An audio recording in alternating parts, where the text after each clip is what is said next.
गुनाह के इरादे से जमा होने वाले या आपस में ताल्लुकात बनाने वाले दो अशख़ास के दरमियान हमेशा के लिए जुदाई और अदावत डालने के लिए ये सिर्फ़ 5 दिन का अमल है। बहुत आसान है। वीडियो को मुकम्मल देखें और अमल को सीख लें।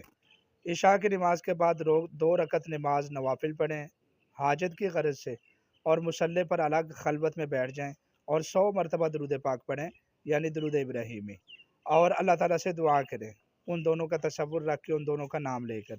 इंशाअल्लाहुल अज़ीज़ 5 दिन का अमल ही सिर्फ काफ़ी है। आप देखेंगे कि गुनाह के इरादे से जमा होने वाले 2 अशख़ास के दरमियान अदावत और जुदाई पड़ जाएगी, और वो आपस में एक दूसरे की शक्ल और नाम से भी नफ़रत करने लगेंगे। लेकिन याद रहे, ये अमल किसी के ऊपर जुल्म या ज़्यादती के इरादे से बिल्कुल ना करें। अगरचे ये दुरूद पाक का अमल है, लेकिन आपको फिर नुकसान उठाना पड़ेगा, इससे रुजत हो जाएगी।